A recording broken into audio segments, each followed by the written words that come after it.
Es Radio Libre Mercado con ánimo de lucro. Con Luis Fernando Quintero.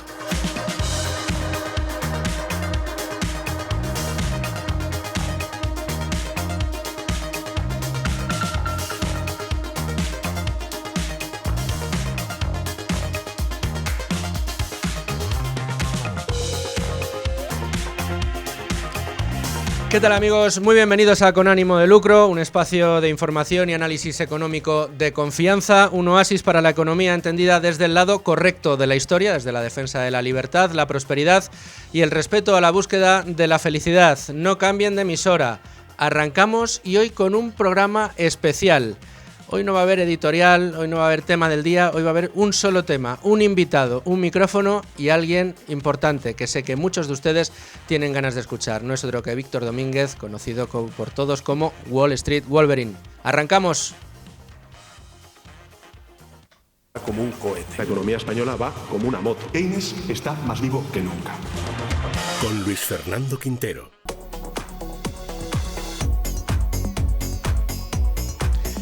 Pues les voy a confesar que yo tenía muchas ganas de un programa como este.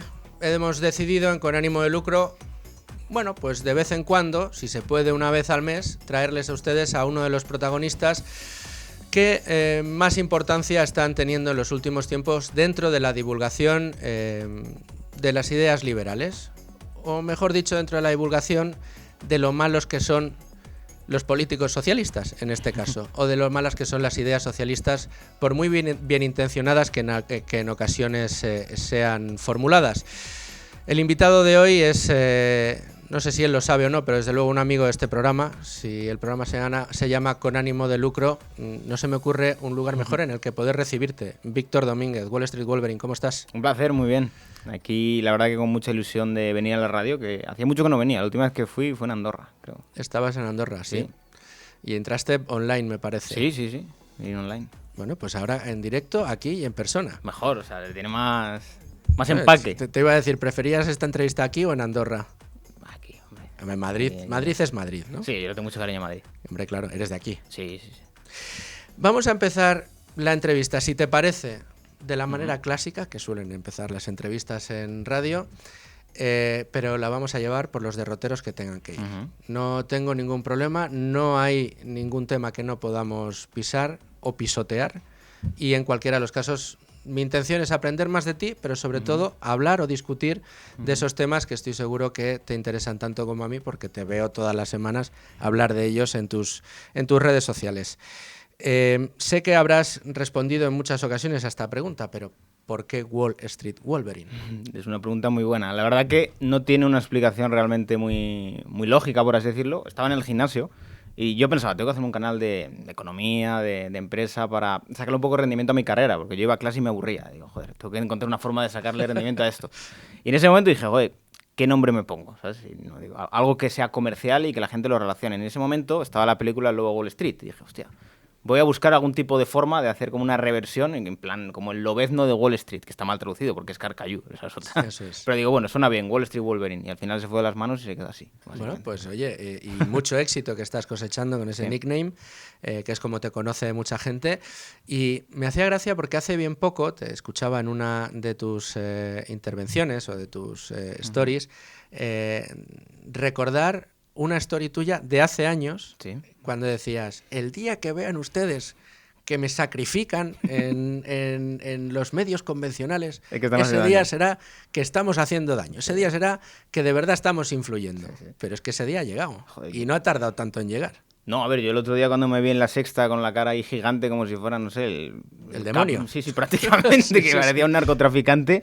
Además que me ponían al lado de conspiranoicos de todo tipo. Digo, joder, no es ninguna conspiración que las pensiones no son sostenibles. O sea, ¿qué clase de conspiración es esa? Sí. Y la verdad que te llama mucho la atención, pero con el tiempo te das cuenta de que, bueno, es el papel que tienes que cumplir, pero a la vez que tienes muchos detractores, también tienes un montón de gente que te quiere mucho y que al final con el tiempo van viendo que ciertas ideas tienen sentido, van viendo que ciertas cosas que comentabas hace años pues, tienen sentido. Y lo van viviendo muchas veces en sus propias carnes, porque se dan cuenta de que dices, joder, estoy pagando un montón de impuestos y ¿qué recibo a cambio? Tristemente, con todo lo que está ocurriendo en Valencia, mucha gente lo está viendo, que está siendo más efectiva la iniciativa ciudadana, de cómo el ciudadano está colaborando entre ellos y están ayudando a la gente allí, que la acción del gobierno, que muchas veces, en muchos casos, se espera un estado del bienestar, de decir, joder, yo pago unos impuestos para recibir esto a cambio. Y mucha gente está dando cuenta a las malas de que muchas veces no se tiene la competencia adecuada para gestionar los recursos. No, lo decías tú, oye, y vaya por delante de nuevo un saludo a toda la gente que lo está pasando fatal. Ayer mismo dedicábamos el programa a este tema desde el punto de vista de la ayuda económica que van a necesitar tanta gente, cómo van a operar los seguros. Para todo aquel que no lo haya visto, que visite el programa del día de ayer, porque hablamos con un experto en seguros y explicamos todos los pasos que tienen que dar aquellos que hayan sido afectados, y también hablamos de las ayudas públicas, ¿no? Todo aquel que no tenga un seguro, ni siquiera el consorcio va a poder actuar, pero sí que lo harán las ayudas públicas, las subvenciones públicas que se esperan. Digo, porque, por ejemplo, en La Palma todavía hay algunos que siguen esperando que lleguen esas ayudas, y otros, como los afectados por el terremoto de Lorca, lo que han visto es que el Estado, a posteriori, 4 o 5 años después de conceder esas ayudas, le dice a la gente, oye, que no lo has declarado en la renta, que tienes que declarar, y además como no lo has justificado, no has hecho las fotos de antes y de después, ni has enseñado, ni has conservado las facturas que debías conservar, ahora me tienes que devolver la subvención y además pagar los intereses. Ese es el estado que tenemos. Pero esa pregunta que haces tú, a mí me parece vital, me parece fundamental, me parece una de las preguntas que más mentes despertaría. Total. ¿Qué recibo a cambio de los impuestos? Y el problema es que nos ocultan el que reciben a cambio y nos ocultan los impuestos que pagamos, ¿no? Y además que llevamos un par de semanas que esto está siendo manifiesto. Por ejemplo, con el caso de la chica esta que estaba en Tailandia, de Ángela, que dices, vale, es una española que, vale, no ha contratado un seguro y demás, pero ¿para qué está el gobierno en una situación así? Tiene que venir todos los españoles, poner donaciones y encima tienen que tributar como una donación algo que es caritativo para traer a la chica aquí que está en coma, la pobre. O sea, llevamos un par de semanas que yo creo que se está evidenciando que mucha gente cree que existe un estado del bienestar que cuida de ti, y nos estamos dando cuenta que a día de hoy se consiguen más cosas con la iniciativa ciudadana de todos los españoles a una, que esto además muestra realmente que sí que hay capacidad de hacer cosas. Lo que pasa es que el dinero se canaliza a través del gobierno y el gobierno lo dedica para agencias de colocación y no para realmente llegar a las causas, que ocurre muchas veces también con algunas causas, como puede ser con la violencia de género y demás, que mucha gente dice, no, yo quiero apoyar esto, pero ¿a dónde va ese dinero? ¿Llega a las víctimas o se quedan en las nóminas de las militantes del partido que quieren vivir de esto? Esa es la pregunta. ¿Se va realmente a la raíz del problema o se queda en el camino?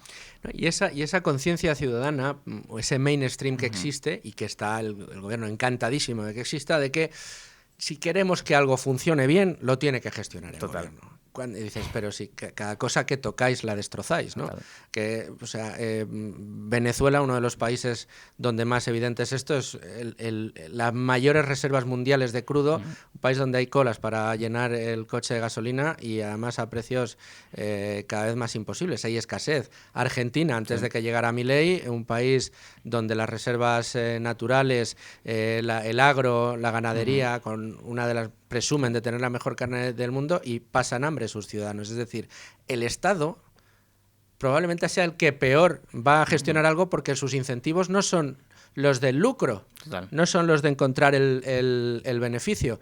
¿Por qué hay tanta aversión al beneficio? Perdona, Víctor, ¿por qué hay tanta aversión al riesgo, al éxito de aquel que se arriesga?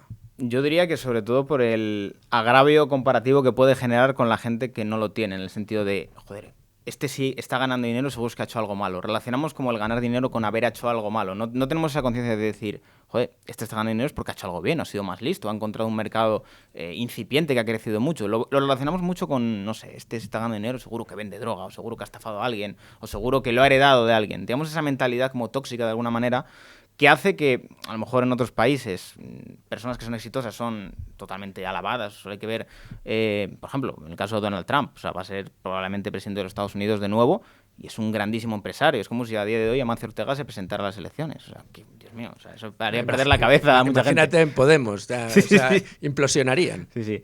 Y creo que en España a veces demonizamos mucho a los emprendedores que tenemos y a la gente que es exitosa. En vez de impulsar ese tipo de figuras, parece que tenemos que impulsar más la figura del gobierno, que precisamente muchas veces lo único que hace es colgarse las medallas. Lo único que hace es administrar dinero. O sea, no hay que darle mérito al gobierno, porque el gobierno no genera dinero. El gobierno simplemente lo administra y lo reparte. ¿Qué ocurre? muchas veces cuando vemos estas situaciones y vemos donaciones, como ayer, yo qué sé, creo que el Real Madrid, Inditex también hicieron algunas donaciones. Inditex 4 millones. Sí. Vemos como ese enfado de la gente de, no, es que no es que... Bueno, la portavoz de Podemos en Valencia se grabó un vídeo que ha colgado en redes sociales poniendo a parir a Amancio Ortega por donar 4 millones, diciendo que era un hipócrita porque no sé qué había hecho en las tiendas y no sé qué historias. O sea, yo creo que cuando llegamos a politizar esto a un punto en el cual te parece mal que haya gente ayudando, o sea, es deplorable, pero creo que ocurren muchas cuestiones. Al final, creo que en este tipo de situaciones, independientemente de los partidos políticos, la gente tiene que unirse y decir, hay que solucionar el problema, ya nos pelearemos luego por cuestiones políticas, pero dejarlo de lado. Y creo que, no sé, hay cosas que no se entienden. Por ejemplo, yo pensaba ayer, ¿por qué todavía no se ha movilizado el ejército? O sea, ¿qué se está esperando? ¿Por qué no se da esa orden? Había mucha gente en el ejército diciendo, queremos salir, no nos permiten salir. No sé, son cosas que no se entienden. Y dices, ¿por qué se toman este tipo de decisiones cuando parecen tan lógicas? Bueno, ya sucedió en la pandemia, que hay que decir, el gobierno ha sacado pecho el gobierno de Sánchez de la gestión de la pandemia, cuando fue la peor gestión del mundo, una de las peores gestiones del mundo, con el mayor número de muertos, la mayor caída económica. Parece que es que nos miró un tuerto y que era inevitable, cuando ha habido otros países que lo gestionaron infinitamente mejor, que no cercenaron la libertad de sus ciudadanos de la manera que se hizo aquí y que además consiguió reducir el número de muertes y además evitar que los ciudadanos perdieran renta per cápita. Siempre lo recuerdo, Irlanda consiguió que sus ciudadanos ganaran en renta per cápita durante ese 2020, cuando aquí el PIB español se cayó un 17%, allí aumentó un 20%. Además es una época bastante curiosa, porque a mí esa época me tocó viajar mucho y veía mucho los contrastes de los países. Por ejemplo, fui a México y en México no existía. O sea, llegabas, es como, pasabas de España, de que estaba todo el mundo muy emparanoiado, con un montón de limitaciones, llegabas a México, no había nada. Parecía que no existía. Llegabas a Dubái, tampoco parecía que existía. Pero luego, por ejemplo, llegabas a Italia y, Dios mío, hasta para entrar en el supermercado te pedían el pasaporte COVID. Dices, Dios mío, si voy al supermercado, no voy a, yo qué sé, un restaurante como ocurría aquí en España. Entonces, son cosas que llaman la atención, decir, joder, parecía que en algunos países se actuó a posteriori como con demasiada dureza, cuando realmente no tenía ya tanto sentido, tanta dureza, y de inicio no se hacía nada. Y son cosas que no se entendían. Yo, por ejemplo... Aquí pasamos de la nada al todo en 2 días. O cosas que no tenían sentido. Por ejemplo, él decía, tú podías ir a una discoteca sin mascarilla, pero en el avión tienes que ir con mascarilla. Es como si hay mucha más ventilación en un avión que en una discoteca, realmente muchas veces, y estás mucho más separado y con mucha menos gente, y no se entendían cosas de ese estilo. El tema del avión, a mí me pasaba que cuando te tocaba coger aerolíneas españolas, mascarilla. Cuando eran de otros países, no, era como, Dios mío, me dan ganas de coger de otro país porque, madre mía. Que yo me hice un vuelo con mascarilla de Madrid a Cancún. Madre de Dios, creo que son 12 horas con mascarilla. O sea, eso no tiene que ser sano. Sí, no, desde luego que no. Víctor, has recibido muchísimas críticas. Como decíamos antes, pues tú ya pronosticaste que el día que te criticaran en los grandes medios sería porque los mensajes que estabas lanzando. Yo tengo que agradecer esos mensajes porque al final yo creo que llegas a mucha gente que a lo mejor medios tradicionales como nosotros no llegamos, y además ayudas a que esas ideas liberales, ahora que hay tanto joven que se ha desenganchado del mainstream de la televisión, bueno, pues tenga, digamos, otros inputs al menos que les permitan, le abran el abanico y digan, oye, a lo mejor las cosas no funcionan como me han contado en casa toda la vida. Pero el hecho es que se te critica. Y a mí me da por preguntarte, ¿por qué te han criticado más? ¿Por tu postura sobre el feminismo y tus comentarios sobre las charos? ¿Por hablar de la cruda realidad de las pensiones en España? ¿Por tus entrevistas y tu posición sobre la inmigración? ¿Por tu postura abiertamente liberal?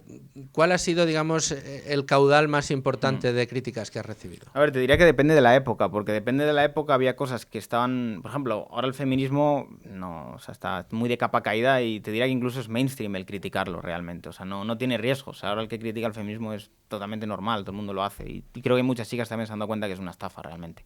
Y que les han instrumentalizado y que realmente no solucionan el problema. Con la inmigración... Bueno, con Errejón, ojo, ahí ha despertado. Eso ha sido una sorpresa, sí, la verdad que... una sorpresa que la verdad que... Yo creo que el tema de Errejón, yo tengo la teoría, igual soy demasiado conspiranoico, que yo creo que esto lo ha sacado Pablo Iglesias. Porque yo pienso, mira, ¿a quién es el único que no le está salpicando? No le salpicó nada, nadie habla de él, y es como, cabrón, este estaba al lado con... Vamos a refrescarnos en la universidad. Vamos a ver, Errejón es un producto de Pablo Iglesias. Eso es, y yo creo que en sí... Pablo Iglesias le tenía guardada una a sumar, porque le hicieron un muy buen lío y una buena humillación. Te doblo la apuesta. ¿No será que Pablo Iglesias lo que quiere es volver otra vez a Yo la creo que primera sí. línea. Yo creo que sí. Y a lo mejor el Pisuerga pasa por Valladolid y aquí Errejón, porque a Errejón la verdad le han matado civilmente. Sí. Le han matado Las cosas como civilmente. son. ¿Dónde va? O sea, solo le va a quedar irse a Venezuela, a ir a las colas de los supermercados a socializar, como él decía que hacía la gente allí en Venezuela, hacía cola en los supermercados de 4 horas porque la gente es muy sociable allí y le gusta hablar, ¿no? Pasa el rato allí. Es que literalmente dijo que este era el argumento de Rejón. En fin, hablamos feminismo, Sí. dices que crees que ha pasado un poco más de moda. El tema de las pensiones. Tema de las Porque pensiones... por ahí te han dado bien. Sí, a ver, por ejemplo, con el tema de inmigración ya no tanto, porque al final es evidente. O sea, cualquier grande ciudad en España, Madrid, Barcelona, Bilbao, sobre todo Bilbao, Barcelona son los que más están así. Madrid todavía no tanto. Está ya bastante mainstream, no hay digamos que división respecto a este tipo de temas. Todo el mundo está de acuerdo de que hay un problema y hay que gestionarlo. Pero con el tema de las pensiones es un melón gordo. Y fíjate que es un melón que yo ya abrí hace tiempo. Me acuerdo que hace 4 años tuve yo un debate con Javier Ruiz ahí en 4, bastante fuerte. No, ¿quién dice eso? La Unión Europea. O sea, y es un tema que no se ha abierto en ningún momento, porque yo creo que ningún partido político tiene el valor de decirle a los mayores la situación que hay. La situación no es decir, a usted le voy a quitar yo la pensión, no esa es la situación. La situación es, ¿qué podemos hacer con los jóvenes para que no se vean en una situación como la que está usted? De decir, yo he cotizado y tengo una pensión de mierda. Cambiemos un sistema de capitalización. Y me he dado cuenta con toda esta polémica, también hablando con algún pensionista que me ha reconocido y me ha comentado su postura, que ellos creen que están en un sistema de capitalización cuando no lo están. No, porque tú les capitalización pública. Ellos creen que el Estado tiene huchas para cada uno de nosotros y todo lo que han ido cotizando a lo largo de su vida se lo han ido guardando y ahora se lo devuelven. Justo. Y cuando les dices, perdone, que no es así. así. Mira, a mí me gusta mucho el profesor Raga, una autoridad en temas económicos que sigue viniendo mucho aquí a Es Radio Libertad Digital, concretamente al programa de Carmen Tomás, donde tengo yo la suerte de coincidir con él en muchas semanas. A él siempre explica muy bien el tema de las pensiones. O sea, la pensión, usted no cotiza, cuando usted cotiza, su cotización no va a ninguna hucha. Su cotización no le da derecho a ganar nada. A lo único a lo que le da derecho su cotización es a tener, valga la redundancia, el derecho a cobrar lo que el Estado decida en el momento en el que decida que a usted le corresponde hacer uso de ese derecho. Pero no es que le dé derecho a cobrar tanto, la mínima, la media o la máxima. No significa eso, porque al final el Estado será el que decida en cada momento si hay o no hay. Y efectivamente... Desde aquí, desde esta casa, Víctor, es una pelea que llevamos con ella muchísimos años, ¿verdad? Que aquí el melón llevamos tiempo abriéndolo, los partidos políticos no lo hacen, pero es una estafa piramidal. Al final dices, ¿por qué metieron en la cárcel a al señor Madoff? Pues aquí podrían llevar en la cárcel todos los ministros de Seguridad Social desde hace décadas, ¿no? Además es aún más perverso porque te obligan a participar de ello. O sea, no tienes la elección de decir, bueno, yo no me meto en este Ponzi, no me gusta, no quiero invertir ahí. No, aquí te obligan a entrar y de alguna manera no te dan como alternativa. Las alternativas incluso están penadas en el sentido de, si tú quieres tener un plan de pensiones privado, te voy a sacar impuestos cuando lo quieras sacar encima, que eso ya te ha cobrado. Y de hecho, y ahora te reduzco la posibilidad de desbravarte y ahora te reduzco las aportaciones, ya no puedes aportar hasta 8.000, ya solo 1.500 al año, es decir, ya, o sea, se lo quieren cargar directamente, ¿no? Yo creo que hay que hacer una labor didáctica muy importante, que esto se ha hecho en Argentina, y Milei lo comentaba, de una labor muy importante que se ha hecho para que yo ahora mismo esté en la situación en la que estoy de ser presidente, es los jóvenes hacer una labor didáctica con los mayores. O sea, los mayores a veces no les llega cierta información, pero si tú te sientas con ellos y les explicas, lo acaban entendiendo. ¿Qué ocurre? Yo con lo de las pensiones me he dado cuenta que el pensionista no sabe cómo funcionan las pensiones. No lo sabe. Y si se lo explicas, echa las manos a la cabeza.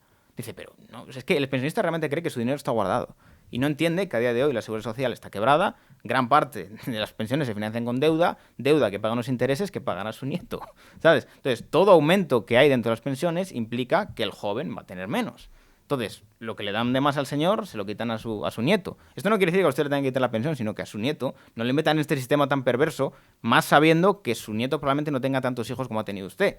Y que el sistema va totalmente hacia su quiebra, porque no hay una natalidad que permita sostener ese sistema. Entonces, mejor un sistema de capitalización que en realidad no es tan complejo. El problema es que la gente le tiene miedo a la responsabilidad individual. De decir, esa es una de las claves principales. Entonces, la gente cree que si ellos no cogen ese dinero y lo meten en una hucha, no van a tener pensión. Pero si es lo mismo, es lo que hace el gobierno. ¿Por qué no se lo mete usted en un fondo y se queda tranquilo? Y además, si lo quiere sacar antes, lo puede sacar antes. No tiene por qué esperar a que el gobierno le diga cuándo lo tiene que sacar. Y esto es el problema de un poco de educación, yo creo. De decir, nos han dicho que siempre las cosas se hacen de una manera y si tú ya creciste, digamos que creyendo que el gobierno hace ciertas cosas, entiendes que no lo puede hacer el sector privado. Y eso es un melón que hay que abrir, de decirle a la gente, joder, ¿por qué no te haces un fondo indexado? Al SP500, ¿sabes? O a cualquier tipo de índice que tiene buen rendimiento a largo plazo. No sé, o sea, porque es algo muy sencillo de entender, pero volvemos un poco al tema de la cultura financiera. Perdona, y si hicieran eso, con las aportaciones que hacemos, no porque nos guste, sino porque nos obligan, tú imagínate con qué se jubilaría mucha gente, sí. ¿eh? No, ya sería espectacular. De hecho, saben lo que es el interés compuesto, no... No, en absoluto. Y luego, tú has dado una clave. Yo creo que es, de hecho, la clave de bóveda sobre la que gira toda la pelea entre el liberalismo, el keynesianismo, el estatismo y el no estatismo. Al final, las ideas keynesianas todas basculan bajo la misma idea, la de la envidia. Envidia a los ricos tienen más, con lo cual hay que quitarles más a los ricos para darme a mí. Se genera la idea falsa de que el problema de la riqueza es un juego de suma cero, con lo cual si hay un rico es porque yo soy pobre, él me quita mi parte, entonces lo que hay que hacer es quitarle al rico la suya para dármela a mí, etcétera, etcétera, etcétera. Y sin embargo, la clave de bóveda sobre la que giran las ideas de la libertad, las ideas liberales, es la responsabilidad. Sí, y la colaboración individual, es decir, cada uno aporta, digamos que ciertas cuestiones, tú aportas el capital, yo aporto el trabajo y tú puedes aportar los contactos, como en una empresa. O sea, en una empresa no todo el mundo aporta lo mismo. Tú puedes ser un socio capitalista que dices, mira, yo os pongo la pasta y me olvido. Tú pones el trabajo y yo pongo, pues yo qué sé, los contactos o la parte más de ser un advisor, por así decirlo. Pero esto la gente no lo entiende, es como no, la empresa tiene que ser de los trabajadores. ¿Los trabajadores por qué? O sea, bueno, o ahora, ¿no? El mercado de la vivienda, que lo que están proponiendo es sacar la vivienda del mercado. Esto es tanto como decir que el Estado sea el que decida dónde vives, ¿no? Sí. Y ya no solo es eso, o sea, yo creo que hay una cuestión que no se habla y es ¿por qué no se construye más? Esa es la pregunta, ¿por qué no se construye más? Porque no se generan incentivos para ello y ni se da facilidad para ello. ¿Por qué el ciudadano no es consciente de que gran parte del problema de la vivienda y del coste de la vivienda es porque hay escasez de vivienda? ¿Por qué no se permite esta promoción inmobiliaria masiva de alguna manera?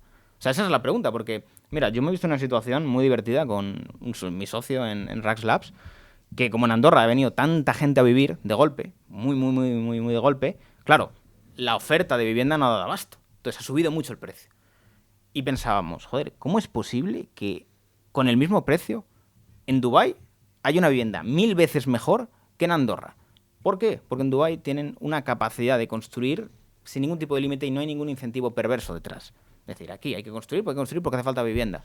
Y piensas, joder, ¿por qué no se aplica este tipo de cuestiones en otro tipo de países? Y la respuesta es el problema de los incentivos de la democracia, que es captar votos. Ahí tienes al jeque que hace los cojones y lo que quiere es que el país funcione. Cuando tú quieres que el país funcione, cosas vayan bien, no tienes incentivo de que la gente te vote, en cierto modo. Entonces, a veces la democracia genera unos incentivos muy negativos. Y a veces no se quiere solucionar los problemas porque solucionar los problemas no da votos. No da votos y no da control y poder, porque al final, ¿por qué no se construye? Pues efectivamente, no hay incentivos, pero el problema es que hay un titular del suelo y el titular es público. Y cuando tú dices en una tertulia, en un sitio como este, liberalícese el suelo. Eso es. El suelo libre, que todo aquel que quiera construir pueda hacerlo, que no tenga que esperar a que un ayuntamiento, una diputación o el administrador público que correspondiente le dé un sellito de que usted puede construir aquí. En ese momento empieza a solucionarse el problema de la vivienda en España. Pero ¿qué problema hay? No lo puedes dejar todo al mercado, porque el Estado es el que sabe organizar esto. Entonces, si le quitas el control al Estado, quitas al Estado el control de decidir quién hace negocios y quién no los hace. ¿Y por qué en España, creo que era Solchaga, en su día decía que España era el país en el que más rápidamente podía hacerse una persona rica? Pues por la etapa del pelotazo. Total. ¿Y quién hacía negocios? Pues aquel que la administración pública decía. Y como lo decía la administración pública, luego la administración pública, por eso salieron los casos de corrupción que salieron, por eso siempre ha habido tanta corrupción asociada a la inversión inmobiliaria, a la construcción, porque el incentivo es perverso. Total. Mira, el otro día hablaba con una persona que trabajaba en el IBEX, que no puedo decir su nombre, que me dijo algo que me dejó alucinando. O sea, digo, nunca lo había visto así, pero es que es verdad. Yo me acuerdo que le decía, yo creo que tenéis un montón de cuestiones súper ineficientes que se podría mejorar con tecnología, con inteligencia artificial y demás. Y podríais ganar mucho más dinero. Y claro, se empezó a reír y me dijo, a ver, sí, claro que sí, pero tú no eres consciente de que gran parte de las empresas del IBEX no les interesa en sí ganar demasiado dinero, porque ganar demasiado dinero implica en España tener un problema. Es decir, tú imagínate mañana que sale, yo qué sé, la señora Botín diciendo que el Santander tiene un 20% más de beneficio este año. ¿Qué pasa? El país te viene a ahorcar, oh, Dios mío, los bancos están ganando mucho dinero. Y me dejó realmente pensando, decir, joder, en España puede ser un problema el que ganes demasiado dinero. Y me dijo, en el IBEX está ya el pescado repartido, tú tienes que ganar entre esto y esto, y es lo que se espera. Como ganes más, prepárate para la que te va a caer públicamente. Bueno, mira lo que pasó cuando regresaron los tipos de interés a tasas normales. Ya no te digo cuando subió al 10%, pero cuando el Banco Central Europeo empezó a subir los tipos de interés y de repente la mercancía que utilizan los bancos para poder operar, que al final un banco lo que hace es que vende dinero, si es que es así, es la mercancía que utiliza. Cuando esa mercancía volvió a valer dinero, volvieron a los beneficios. Sí. Cuando los hidrocarburos volvieron a subir de precio, de repente las energéticas volvieron al beneficio cuando habían pasado una peregrinación en el desierto horrorosa. ¿Qué dijo el gobierno? ¿Ganáis más? Más os cobro. Os pongo un impuesto extraordinario. Efectivamente, mira, no había escuchado esa reflexión, pero es así. En España... ganar dinero es un problema. No, es que te meten unos titulares y a nivel de publicidad, incluso me decías que a nosotros a nivel reputacional nos puede incluso hacer quedar mal con los españoles. Es decir, es que estamos ganando mucho dinero. Cuidado, que somos un empresario malo que está ganando mucho dinero. Pero claro, eso volvemos un poco a lo que comentamos antes. El creer que el ganar dinero es el estar haciendo algo malo, ¿no? El estar ganando más dinero es que estás sirviendo mejor al mercado y estás dando mejores soluciones al mercado. O sea, esto es algo que... yo creo que la gente no lo entiende. A la gente nadie le pone una pistola en la cabeza de tienes que consumir esta marca o tienes que consumir esto. Si lo consumen es porque da una mejor calidad o un mejor servicio. Y ya está. Eso es libertad en absoluta. Y muchas veces se entiende desde una perspectiva como si solo existiera un player en el mercado y hay que consumirle 100% a él. Hay un montón de competidores. Tú eliges quién gana. El player único suele ser el Estado. Sí, eso sí. El otro día no me acuerdo si era a José Elías, me parece que era José Elías, le leía o le escuchaba, ya no recuerdo, una reflexión que quiero compartir contigo. Decía, bueno, porque tú has pasado a ser empresario a ser ya un temible, perdón, a ser emprendedor a ser un temible empresario. Ya para muchos eres una amenaza. Entonces dijo, en España hay un salto terrible cuando pasas de ser emprendedor y todo el mundo te mira con buenos ojos a ser un empresario. Y en el momento en que pasas a ser un empresario, es decir, que ya empiezas a tener éxito, que tus empresas están solucionando los problemas que tiene la gente. Pues al final una empresa, ¿qué hace, Víctor? Sí, Empresa, localiza una ineficiencia, ve una posible demanda, ofrece una solución, trata de que sea la mejor que hay en el mercado, ofrecerla al mejor precio y tratar de ganar dinero, de tener ánimo de lucro. El ánimo de lucro mueve al mundo y permite solucionar muchos problemas. Pero esto no es así visto por las administraciones. Empiezas a ganar dinero, peligroso capitalista, empresario, ya te ven con la chistera, el monóculo y contando billetes como el Totalmente. Además que yo creo que el perfil de empresario está cambiando mucho y se percibe como el empresario de antaño, ¿no? El empresario, digamos que... el que solo hacía negocios cuando iba con la administración. Eso es, básicamente. Y ahora hay muchos perfiles de empresarios, incluso empresarios que pueden ser individuales. O sea, a día de hoy hay gente con un ordenador gana más dinero que casi una infraestructura entera de edificios, prácticamente, que tienen todo lleno de oficinas. Por el tema de cómo Internet ha abierto muchas vías de negocio, que en muchos casos permiten también que puedas vivir donde te dé la gana, y que eso también ha permitido que mucha gente no tenga la necesidad de, digamos que, rendirle cuentas a ningún estado. De decir, mira, a mí si me sirves bien, bien, si no me voy a otro sitio que me van a servir mejor. Y eso es un tipo de mentalidad que yo creo que ha preocupado mucho con toda la polémica que hubo estos años con el tema de Andorra y demás, porque desde el gobierno se vio el decir, hostia, están saliendo nuevas profesiones, y no solo el hecho de hacer dinero en YouTube, o sea, es que hay muchas cosas que se pueden hacer digitalmente, que está haciendo que haya gente que se vaya a Portugal. Bueno, el hermano Sánchez lo sabe, que se puede ir a Portugal. Ese sí se lo sabe, sí. Sí, y a otros países. Sobre todo a ese no le abrió una paralela. Sí, pero... que ya salió Hacienda diciendo que no hacía falta. Pero es que lo de Portugal la gente no lo sabe. O sea, hay un montón de gente viviendo en Portugal, ¿eh? O sea, lo que pasa es que la gente no sabe que en Portugal ya no, porque lo quitaron este año. Había una visa que si eras extranjero y todos tus ingresos provenían del extranjero, tributabas prácticamente al cero. O sea, no tenías ningún tipo. Entonces mucha gente se fue a Portugal porque estabas al lado. Yo conozco mucha gente que vivía en Galicia que me decía, es que mira, tengo que cruzar aquí prácticamente la frontera, estoy al lado de casa y no tengo impuestos. Y está ocurriendo también que muchos otros países han visto esta oportunidad de decir, joder, es que hay profesiones digitales que si tú explotas esto, cuidado. Yo alguna vez lo he dicho, no entiendo cómo hay comunidades autónomas como, yo qué sé, Castilla-La Mancha, Guadalajara, joder, está al lado de Madrid. O sea, tú coges y pones un régimen fiscal en Castilla-La Mancha súper bajo, ¿cuánta gente se te iría allí? Está al lado de Madrid, o sea, literalmente al lado, estás al lado. O Toledo, Claro, coge o sea, Toledo. y coges a una parte de España, que a ver, Guadalajara no tanto, pero más en Castilla-La Mancha profunda, está vaciada, tío, te reviven esa zona del país y mucha gente invertiría allí, habría servicios, daría vitalidad a esas zonas, pero de alguna forma es como que esas partes de las comunidades autónomas, también Asturias y demás, deciden tener los impuestos más altos que pueda haber. Es como, ¿cómo quieres que la gente viva allí? O sea, yo creo la reflexión que le quiero hacer a mucha gente que viva en esas comunidades autónomas es, si hay gente que es capaz de irse a Andorra, ¿cómo no se iban a ir a Castilla y León o a Castilla-La Mancha o a Extremadura? Claro que se irían, pero darles incentivos. Y eso alimenta la economía del lugar, porque mucha gente va a vivir allí y esa gente necesita servicios. Es que yo lo he visto en Andorra. Yo en Andorra llevo 5 años y he visto el país evolucionar una barbaridad. Es decir, aquí antes no había nada y ahora empieza a haber un montón de cosas. ¿Por qué? Porque hay gente y hay servicios y hay necesidad de esos servicios. Y hay un crecimiento de la hostia. Es lo que yo muchas veces no entiendo. No, ¿dirías que España es un infierno fiscal? Sí, sobre todo por los salarios que se cobran. O sea, el punto es que muchas veces se tiende a comparar la presión fiscal de España con la de Alemania o la de Noruega, pero es que tú los salarios de Alemania y de Noruega y el sector privado de Alemania y Noruega. Esa es la diferencia.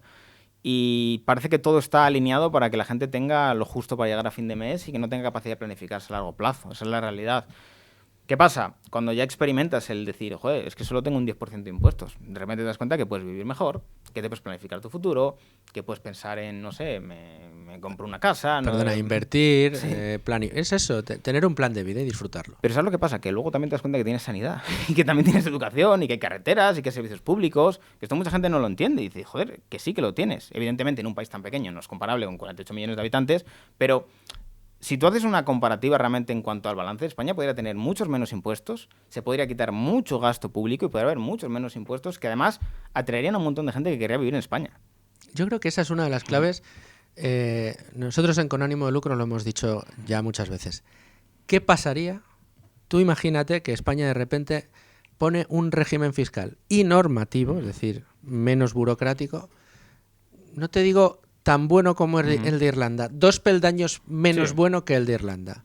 ¿Qué pasaría en España? A ver, por una parte sería bueno porque vendría mucha gente a querer tributar aquí, pero por otra parte tiene que el mercado inmobiliario abastecer a toda esa gente que va a llegar, porque si no te van a subir los precios de la vivienda un montón. Ahí está el problema. Si tú quieres estar a mucha gente que viene a querer cotizar en tu país, tienes que darle también una salida al mercado de vivienda para que haya realmente una capacidad de absorber todo eso. Porque yo te digo el ejemplo de Portugal y de Andorra. Ha llegado un montón de gente huyendo de España y ha habido una burbuja inmobiliaria de la hostia. Y esto afecta también a la gente que cobra los salarios de allí, que no cambian en cierto modo. Pero, no sé, pensemos en toda la gente en Europa que en realidad quieren retirarse en España. ¿Cuántos alemanes se van a Mallorca y se retiran allí? ¿Cuánta gente si a día de hoy le dices, joder, en España tienes un 20% de impuestos si vienes a vivir? ¿Cuántos... Flat, 20 y ya está. ¿Cuántos alemanes, daneses dirían, joder, si yo puedo trabajar online, todo el mundo se iría? El punto es que no somos capaces de explotar eso de alguna manera y decir, joder, ¿por qué no nos convertimos en un terreno adecuado para que la gente quiera venir a cotizar y extraemos sus recursos? Que además esto, mira, a veces lo explico y la gente no lo acaba de entender. A la gente le molesta mucho cuando viene un rico y despilfarra dinero. Y yo siempre digo, la mejor forma de redistribución de dinero es que el rico despilfarre dinero. ¿Por qué? Porque el rico está pagando un margen súper alto respecto a la mierda que está comprando en el restaurante, que no vale eso. O sea, la botella de Don Periñón tiene un margen de un por 10 en la discoteca, y esa botella que paga este señor se reparte entre toda la gente que vive de que este señor vaya allí a gastarse el dinero, que venga a gastarse dinero, si es bueno. O, por ejemplo, cuando se compra, yo qué sé, un Lamborghini. ¿Cuánto IVA paga un Lamborghini? Una barbaridad de IVA. Y muchas veces como que se quiere que el rico no gaste dinero, que sí, que venga aquí, que gaste mucho dinero. Es muy bueno eso. La progresividad de los impuestos. Eso es. Esto que nos tienen metido aquí, que a Zapatero le costó 2 tardes entender en boca de Jordi Sevilla, acuérdate, la discusión que tuvieron por la que salió esto en 2 tardes, lo has aprendido, era la progresividad de los impuestos. Claro, y es que es difícil de entender, porque aquí en España, a medida que vas ganando más salario, más te sube el tipo que tienes que pagar. Dices... Bueno, entonces, ¿y si pones un porcentaje de IRPF, un 10%, un 20%, pero para todo el mundo? No sería justo porque no sería progresivo. Vamos a ver, ¿el que gana 1 millón, su 10% va a ser el mismo que el que gana 20.000 euros? No. Pues no, va a ser progresivo. Cuanto más ganas, ese porcentaje será mayor. Y con los impuestos indirectos, exactamente igual. No es lo mismo el consumo de una familia que ingresa al año 30.000 euros que el consumo de una familia que ingresa al año 40 millones. O sea, va a ser completamente distinto y evidentemente va a redistribuir esa riqueza.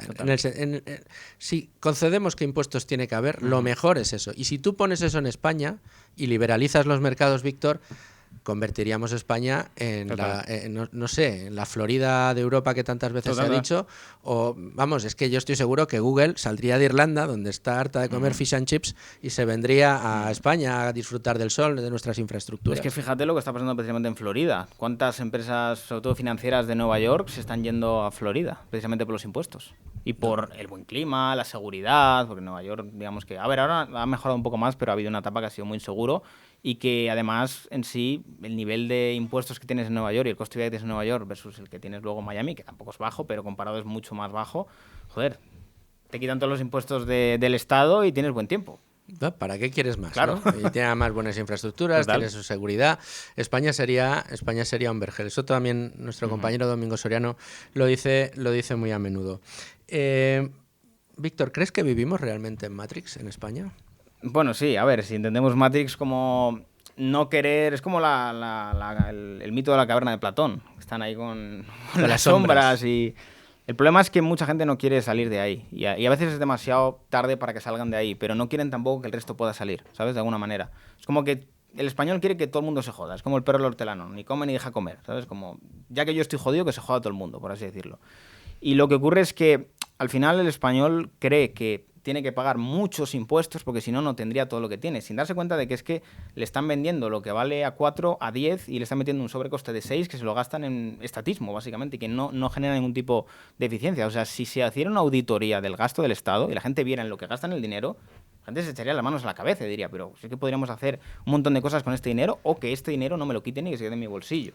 Hace bien poco se dio una paradoja de las que se dan muchas ocasiones, ¿no? Teníamos a Pedro Sánchez anunciando que iba a poner en marcha un paquete de, no me acuerdo si eran 4.500 millones de euros de ayuda a la pyme española.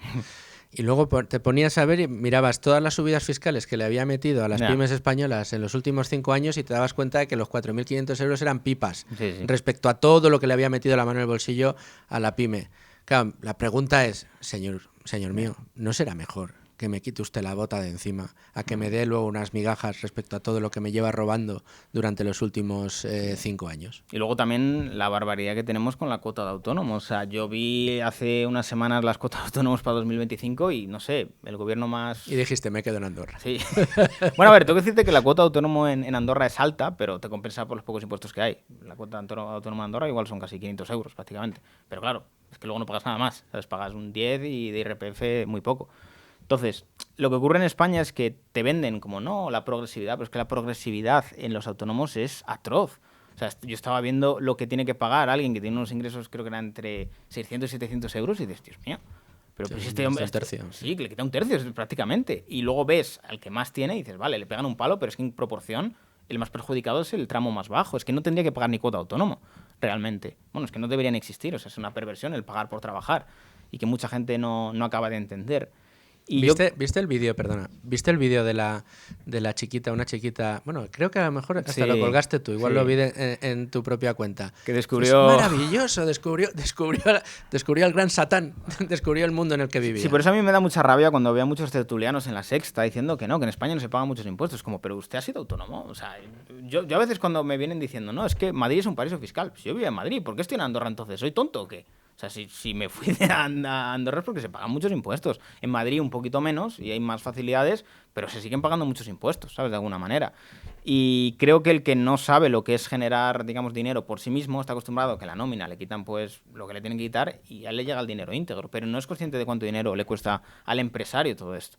Que hay un sobrecoste muy grande y sobre todo el riesgo que tienes y luego tienes que despedir. O sea, ¿cuántas empresas tienen la planta de los dinosaurios de gente que lleva ahí 40 años, no los pueden despedir porque sale más caro y los tienen, yo qué sé, mirando fax ahí? Porque despedirles les sale más caro y están esperando a que pues, algún día se jubilen.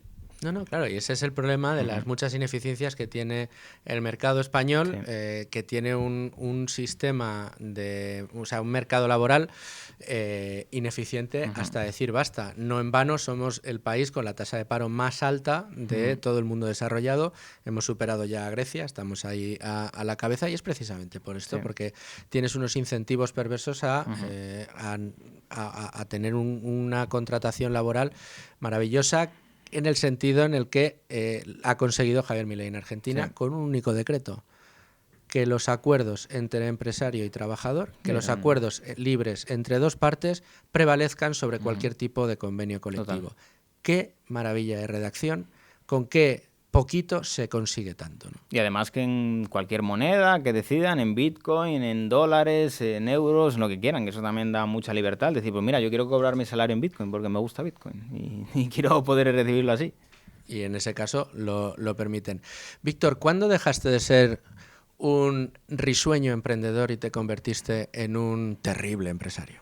A ver, yo te diría que el último año más o menos, así, porque levantamos una ronda de inversión ahí en la empresa y tocó como empezar a ser un poquito más serios, ¿sabes? Pasamos un poco de ser startup a tener estructura, ya necesitar a alguien de operaciones. Bueno, vamos a repasar, ¿qué tienes? ¿Cuáles son tus marcas? ¿Cuál es tu core de negocios? Lo que quieras contar. A ver, que pueda contar así público, pues a ver, tengo... a ver, no hay nada raro, Bueno, serán anuncios que quieras hacer a futuro, no, sí. Efectivamente. Tengo pues Wall Street Wolverine, que es el propio canal, con todos sus patas, tanto Instagram como Twitter y demás, el podcast que llevo ya un año con él, que va la verdad muy bien, y luego está la parte de la consultora tecnológica, tenemos Rax Labs tenemos desarrollo de Web3 y desarrollo de IA, además de formación en IA, que esto también la gente lo está pidiendo un montón. Entonces, nosotros nos hacía falta, digamos, que un poco de tirón, levantamos una ronda de inversión a valoración de 5 millones el año pasado, muy bien, ahora hemos levantado otra a 2 millones, con valoración de 15, y vamos creciendo bastante bien. ¿De 2 valoración de 15? Sí, va bien la cosa. Bien, muy bien. Hombre, cuando te dejan poder ganar dinero, pues puedes reinvertirlo. Es que el ánimo de lucro tiene sus cosas, ¿no? Sí, efectivamente. Y lo que nos dimos cuenta es que al final, sobre todo con el tema de la IA, es una locura. O sea, nosotros venimos más del mundo de Web3, de desarrollo en Web3, y Web3 es complicado porque al final el nivel de adopción de la gente implica que la gente quiera tener esa adopción, porque es complejo. Bueno, perdona, casi te diría y que lo conozca. Sí, total. Porque... ¿Qué ocurre? La diferencia con la IA es que la IA es súper fácil para cualquier persona. Y mucha gente a día de hoy no sabe utilizar la IA. No tiene ni idea. Estás hablando con alguien, que a pesar de que no sea yo muy mayor, pero ya mis años tengo, a mí me cuesta subir una story de Instagram. Lo hemos visto antes. Que lo has comprobado en directo. O sea, tú imagínate lo que significa para mí la IA. O sea, yo ya me va a costar un esfuerzo formarme, que igual hablamos luego para esos cursos que tenéis para formarse en IA. Pero decías, en IA, primero Web3 y luego IA. Sí, pero con IA lo que nos pasa es que con Web3 tienes que tener ganas de aprenderlo. Y al final Web3 se está quedando más en una parte financiera, es la realidad. O sea, está entrando en una parte más de finanzas y no tanto en la utilidad del usuario, que se puede dar, pero es que al final es muy para frikis. O sea, tienes que meterte mucho a nivel técnico. Con la IA lo que pasa es que como utiliza un lenguaje natural, tú con ChatGPT pues interactúas como interactúas con Google prácticamente. Es muy fácil para gente aprender y le facilita un montón la vida. Entonces la adopción está siendo altísima y el crecimiento está siendo exponencial. Prácticamente cada semana tienes mejoras en muchas inteligencias artificiales que mejoran todo un montón. Entonces, ¿qué ocurre? A día de hoy es como que estamos pasando de la época que no teníamos internet y empiezas a tener herramientas como Excel, como Photoshop y demás que te empiezan a facilitar la vida. De primeras piensas, joder, nos van a quitar el trabajo. No te han quitado el trabajo, lo que han hecho es que la gente, y digamos que el trabajador, se dedique a lo que realmente aporta valor. Es decir, no aporta mucho valor que haya alguien contando, pues yo qué sé, cuánto inventario hay. Lo tienes ya digitalizado y tienes un Excel que te dice todo, si te falta o no te falta. Entonces, lo que va a permitir es que muchas labores que no son eficientes por parte del ser humano, digamos que se deleguen en la inteligencia artificial y que el ser humano se dedique a lo que realmente es bueno. ¿Sabes? A la toma de decisiones, a la parte más creativa, que incluso, a ver, la IA también tiene la parte creativa, pero hay que guiarla. Y hay que entrenar los prompts y hay que enseñarle.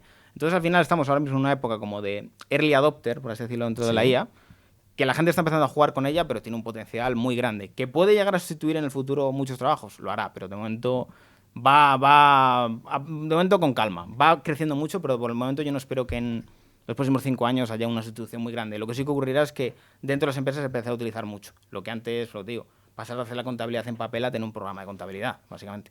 ¿La revolución de la IA va a ser tanto como la revolución que supuso la llegada de Internet, o crees que todavía la supera? Yo creo que lo va a superar, ¿eh? O sea, es una locura. Es que hay cosas que yo a veces no soy capaz ni de... Mis chicos que son más técnicos, que son desarrolladores y demás, me las enseñan y digo, ¿qué cojones es esto? O sea, ¿cómo hace esto? ¿Sabes? No, te parece magia. Y sobre todo si se lo enseñas más a personas más que no están tan digitalizadas, les parece brujería. ¿Cómo puede ser posible esto? Creo que va a ser un impacto mayor, mucho mayor, y que sobre todo va a tener mayor transversalidad, en el sentido de que estamos acostumbrados a que haya una sustitución, digamos que en los tramos más bajos de las cosas así como repetitivas. La IA también te sustituye eso, pero también te sustituye cosas bastante complejas, como análisis de datos, incluso te puede llegar a tomar decisiones en algunas cosas, y mejor que tú, y de manera más objetiva y si estás sugestionado.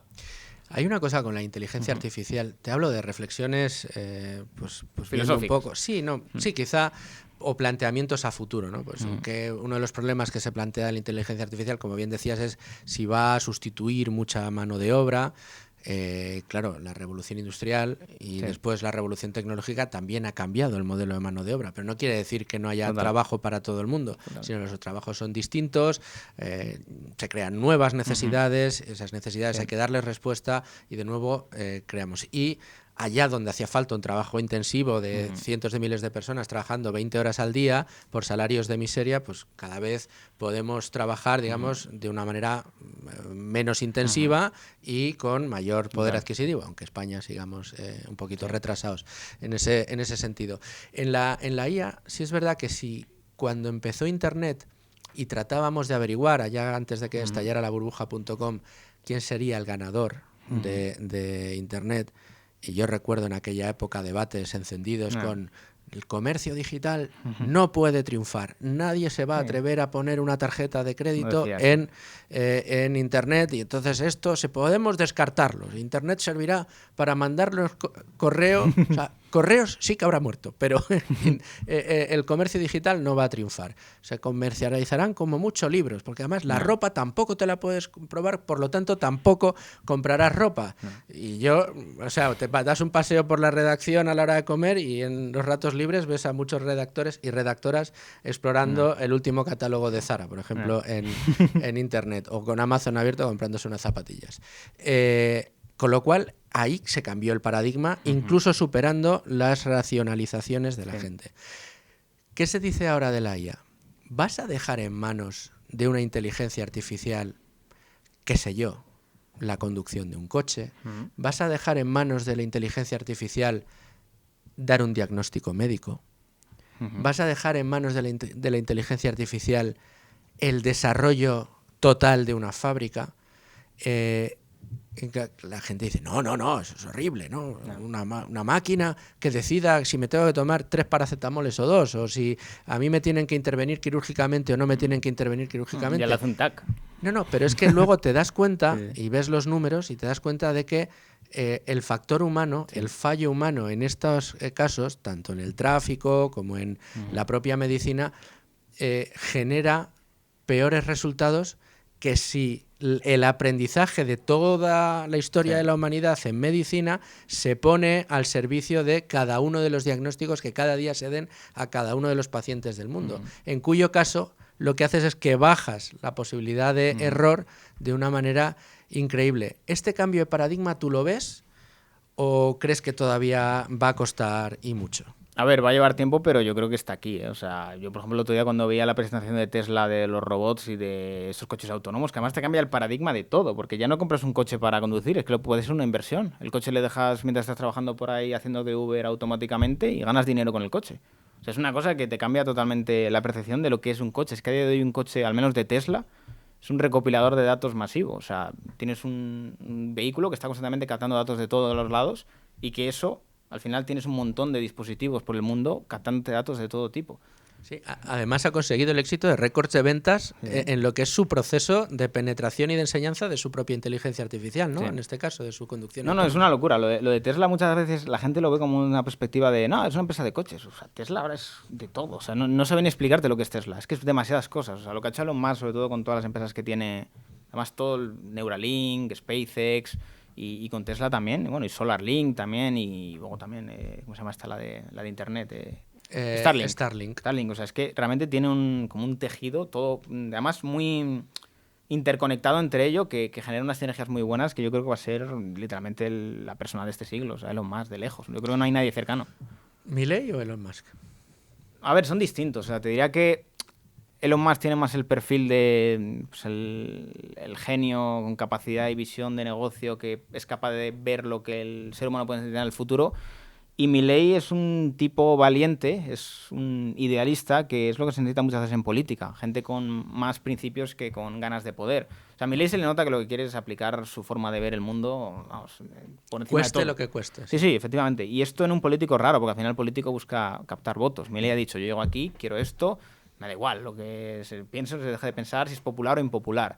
Evidentemente le toca un poco lidiar con las coyunturas económicas que tienes, porque al final no puedes hacer todo lo que quieres muchas veces, pero a ver, a mí me gusta más Milei. Creo que es más arriesgado, es más, te diría que atrevido. O sea, al final Elon Musk es bastante mainstream, no hace cosas muy polémicas realmente. A ver, comprar ex y dar libertad de expresión, poco más, pero no es un tío que digas, bueno, ahora se ha metido en campaña pro Trump, pero no... Pero hasta el Corvejón, ¿eh? Pero ahora es fácil estar a favor de Trump. Ah, sí, ¿eh? Yo creo que sí. Lo complicado era en 2016. Ahora es muy fácil. ¿Quién no está a favor de Trump a día de hoy? Sal a la calle ahora cuando terminemos la entrevista y pregunta. Ya. A cualquiera por la calle te dirá, está loco, pero es que de Milei te dirán exactamente lo mismo. Oye, volviendo a tus inicios, nos quedan 5 minutos hasta escuchar el boletín informativo de la 1. No se preocupen. Después seguimos con Víctor un ratito más. Le tenemos en Madrid, hemos dicho. Le tengo ahí cerrar la puerta, ¿eh? No se va a escapar, no se preocupen. Pero volviendo a tus inicios, ¿qué te costó? ¿Cuál de las decisiones que has tomado dentro de tu carrera, desde que empezaste, me imagino, no sé si empezaste además por el fitness, ¿puede ser? Sí. Arrancaste con el fitness. ¿Cuál fue la decisión más complicada de las que has tomado desde que arrancaste y empezaste a ganar dinero, a decir, puedo vivir de esto? A ver, es que no ha habido ninguna decisión así complicada, porque piensa que cuando haces lo que te gusta en sí, o sea, es como que no hay nada que digas, buah, es que tengo que decidir entre una cosa u otra. Ni siquiera voy a cambiar mi residencia, voy a dejar mi ciudad, mi pueblo y me voy a ir a Andorra. A ver, eso sí, pero eso también lo facilitó el COVID. O sea, el COVID al final a mí me evidenció una situación muy clara, y es el decir, vale, ¿y si yo ahora mismo tuviera una pata de negocio que no puedo abrir y tengo que seguir pagando cuota autónomos? ¿Para qué me sirve a mí el estado de bienestar? Digo, estoy aquí pagando impuestos, ¿para qué? Entonces, como que me hizo un clic en la cabeza y vi un poco lo que estaba ocurriendo. Vi cómo estaba la deuda pública, vi las perspectivas en los próximos 5 años. Dije, aquí no hay nada que hacer, o sea, hay que salir corriendo. Es más, mi madre me lo dice muchas veces, y tú saliste huyendo. O sea, yo te vi, le veías que se acababa todo, ¿sabes? Y no te siguieron, no dijeron, pero... No quieren, o sea, yo les he invitado un montón de veces y le digo, joder, veniros a Andorra. No, estamos aquí muy bien, no sé qué. En algún momento sé que se acabarán viniendo. Sí, ¿tú crees que guardas la esperanza de A ver, es llevártelos? que yo también les entiendo, joder, tienen su casa pagada, tienen su vida hecha, es como, me voy ahí al monte, pero en algún momento yo sé que se querrán venir, seguro. ¿Y no te ha dado miedo pisar algún charco alguna vez? Siempre has dicho públicamente que a ti la reputación social o el hecho de que se te eche todo el mundo encima, que de repente te inviten o te saquen en La Sexta con conspiranoicos, terraplanistas y con cosas así, no te importa, pero ¿has sentido la presión alguna vez de decir, joder, macho, que tú abres internet y tienes eso, tienes millones de mensajes en Twitter poniéndote a parir? Pero, a ver, te diría que en general las polémicas tampoco duran tanto. O sea, cuando llevas tantos años en internet, sabes que inevitablemente hay momentos en los cuales la gente te critica. Pero es como Pedro Sánchez, a la semana se le olvida, ¿sabes? La gente ya está a otra cosa, ¿sabes? Es una cuestión más de cómo tú actúas frente a ello. Es decir, la gente, así como con mucha exposición pública, uno de los problemas que tienen es que cuando hay una polémica recurren a la solución fácil. Pido perdón, ¿sabes? En plan, Dios mío. Y yo creo que tú tienes que pedir perdón cuando has hecho algo malo. Pero cuando tú estás opinando libremente sobre algo, el que le parezca bien a alguien o le parezca mal es una cuestión suya. Yo he dicho lo que tengo que decir, lo que tú quieras entender es ya otra cosa. Entonces, cuando tú realmente tienes clara tu posición y tu visión respecto a algo, ¿por qué ibas a pedir perdón por opinar sobre ello? Si no te gusta, pues bueno, perfecto, ¿sabes? El punto es que la gente le tiene demasiado miedo a abrir ciertas cuestiones que son polémicas por el hecho de que hay gente que le vaya a enfadar, pero es necesario que haya gente que haga estas cosas, porque pasa siempre, cuando sacas un tema que no es, digamos que, hegemónico, a la gente le da miedo, es como, ¿qué dices? Es una barbaridad. Pero cuando lo vas debatiendo y lo vas madurando, la gente lo entiende, inevitablemente. Pero de primera siempre genera como un, ¡ah, Dios mío, vamos a criticar a este tío! Entonces, en el momento que entiendes ya esto y llevas tantos años dándote cuenta de que, joder, es que yo empecé diciendo que había que bajar impuestos y me querían matar prácticamente, diciendo, es que cómo pagamos las carreteras, a día de hoy es hegemónico. Entonces, he visto tantos procesos de cosas que eran escandalosas, que se han convertido en normales, que no me escandaliza el que la gente se escandaliza cuando digo ciertas cosas. Entonces digo, ya lo verán, ¿sabes? Lo veo como, ya lo veréis en 2 añitos. Bueno, 2 añitos, ojalá lo vieran todos en 2 añitos. Víctor, te voy a preguntar después, si te parece, por la que estás liando en Andorra, con el Andorra Economic Forum, ¿sí? Eso lo hablamos luego, y te voy a preguntar también por inversiones, a ver qué nos cuentas de eso. Todo esto enseguida. Primero, los servicios informativos de radio, puntualmente informados de todo lo que está sucediendo en España, especialmente en Valencia.